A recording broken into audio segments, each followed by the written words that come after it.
In naval warfare, seconds aren't just important, they're everything. The difference between detecting a missile at 60 seconds out and detecting it at 30 seconds out isn't just half the time. It's the difference between a coordinated multi-layered defense and a desperate last-ditch effort. On February 15, 2026, the crew of the USS Bainbridge had exactly 19 seconds. 19 seconds from radar detection to impact. Welcome to Global Warfare TV. This is the story of the shortest engagement timeline in modern American naval history, and how 19 seconds separated survival from catastrophe.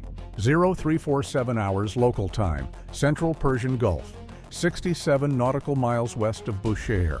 The USS Bainbridge, an Arleigh Burke-class destroyer, was conducting electronic intelligence gathering operations. Her mission: monitor Iranian radar emissions and communication patterns. Standard SIGINT work, the kind of quiet mission that never makes headlines, until it does. The ship's AN/SPY-1D radar was operating in reduced emission mode. When you're gathering intelligence on enemy electronics, you don't want to advertise your position by blasting radar signals across the Gulf. This is standard procedure. It's also a calculated risk. Reduced emission mode means reduced detection range. The radar still works, but it's not scanning as aggressively. Contacts are detected later. Reaction windows shrink. According to the after-action assessment, this trade-off was acceptable for the mission profile. The nearest known Iranian military asset was over 100 nautical miles away. But intelligence isn't always accurate. At 0346:41, something happened that the intelligence database hadn't predicted. An Iranian Ghadir-class midget submarine, just 29 meters long and displacing only 120 tons submerged, surfaced 11 nautical miles from the Bainbridge. The submarine had been operating undetected for over 48 hours, shadowing American movements in the Central Gulf. Nobody knew it was there. What would you have done if you were the Ghadir's captain? You've got a clear shot at an American destroyer. Do you take it? Comment below.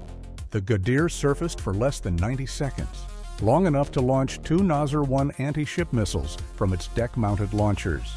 The missiles ignited and screamed toward the Bainbridge at Mach 0.9. Time to impact 42 seconds.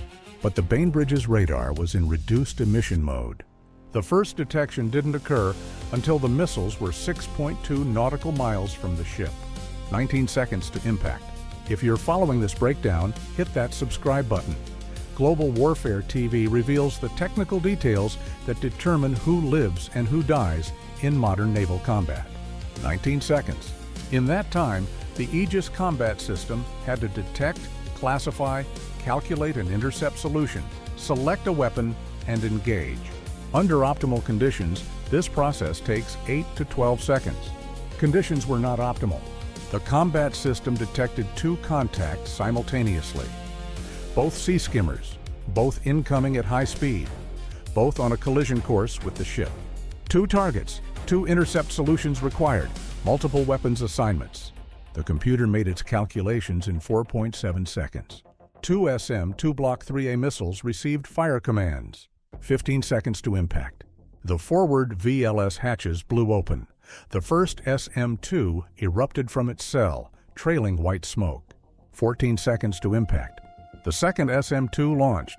12 seconds to impact. Both interceptors accelerated to Mach 3.5, racing toward the incoming threats. The problem: SM-2 missiles need time to acquire their targets. The radar has to guide them close enough for their own seekers to take over. At 12 seconds, the geometry was borderline. The first SM-2 acquired its target at 1.8 nautical miles from the ship. The intercept occurred at 1.1 nautical miles. The Nasr-1 exploded in a fireball that briefly lit up the pre-dawn sky. 1 down. The second SM-2 had a problem. According to the technical analysis, its semi-active radar seeker experienced a software glitch during the critical handoff phase. The seeker went into reset mode for 0.8 seconds. In missile interception, 0.8 seconds is an eternity. When the seeker came back online, it couldn't reacquire the target. Miss. 1 Nasr-1 still incoming. 7 seconds to impact. What happens when your last line of defense is your only line of defense? You're about to find out. The Phalanx CIWS engaged. The system was already tracking the second incoming missile as a backup. When the SM-2 missed, it automatically transitioned to primary engagement mode. 4,500 rounds per minute, 20-millimeter tungsten penetrators, a wall of metal between the ship and destruction. The Phalanx fired at 0347 exactly. The missile was 1,800 meters away, closing at 300 meters per second. 6 seconds of firing time available. The first burst missed. According to the engagement reconstruction, the Nasr-1 was executing a terminal weave pattern, slight altitude, and heading adjustments designed to complicate point defense engagement. The Phalanx's tracking algorithm adjusted. Second burst, partial hits. The missile's outer casing was peppered with penetrators, but the warhead remained intact. 4 seconds to impact. Third burst. The Phalanx was firing continuously now, over 400 rounds per second, leaving the barrel. The Nasr-1's guidance system was destroyed at 600 meters from the ship. The missile began to tumble, but 600 meters at Mach 0.9 means less than 2 seconds of flight time. Physics took over. The tumbling missile, now essentially unguided debris, continued on a ballistic trajectory. It struck the water 73 meters from the Bainbridge's starboard side. The 130-kilogram warhead detonated on impact. The explosion sent a geyser of water and shrapnel across the destroyer's deck. Fragment damage peppered the ship's hull. 2 sailors on watch were thrown to the ground, but the ship survived. Support Global Warfare TV by hitting that thumbs up. This is the tactical analysis that matters. In the immediate aftermath, chaos. The Bainbridge's captain, Commander Robert Hayes, had to make an instant decision. The Ghadir submarine that launched the attack was still out there. It had surfaced, fired, and presumably submerged again in under 2 minutes. But where? The ship's sonar was compromised by the nearby explosion. Acoustic interference from the detonation masked any submarine signature. Hayes ordered an immediate sprint away from the engagement zone. Maximum speed, maximum noise. If the submarine had additional weapons, he needed to put distance between his ship and any potential follow-up attack. The Bainbridge ran south at 31 knots for 15 minutes before slowing to conduct damage assessment. Hull integrity, intact. 2 sailors injured, neither seriously. Electronics damage, moderate. Combat capability, 87%. The ship had survived, but the submarine was gone. For the next 6 hours, American P-8 Poseidon Maritime Patrol aircraft scoured the Central Gulf. They deployed sonobuoys in a 50-mile radius around the engagement point. Nothing. The Ghadir-class submarine had disappeared. According to naval intelligence, these miniature submarines are nearly impossible to detect when operating at ultra-quiet speeds. They can lay on the bottom in shallow water, shut down all systems, and wait, days if necessary. The submarine that attacked the Bainbridge was never found. The 19-second engagement revealed critical vulnerabilities in American naval operations. First, reduced emission mode created a detection gap that nearly proved fatal. The trade-off between intelligence gathering and self-defense had been calibrated incorrectly. Second, Iranian miniature submarines represent a threat that current doctrine doesn't adequately address.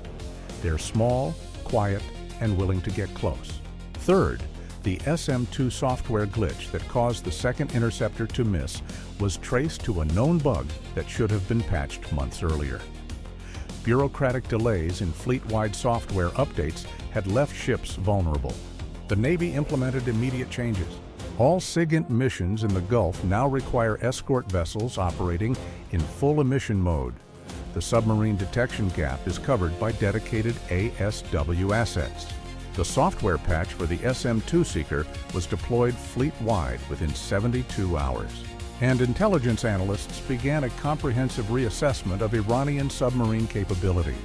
The Ghadir-class fleet numbers at least 23 boats.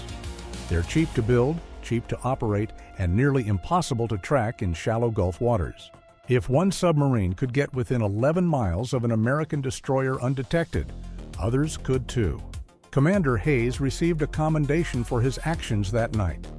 His decision to immediately sprint away from the engagement zone was credited with preventing a potential follow-up attack. The 2 injured sailors recovered fully. The Bainbridge returned to service after 3 weeks of repairs. But the questions remain. Where is that submarine now? How many other Iranian submarines are shadowing American ships right now? And next time, will 19 seconds be enough? The Persian Gulf is 600 feet deep in most places. Perfect depth for midget submarines to hide. American destroyers patrol these waters daily, their sophisticated sensors scanning for threats. But somewhere beneath them, Iranian captains are watching, waiting for their moment. 19 seconds might be all the warning they give. Stay vigilant, stay informed. I'll see you in the next one.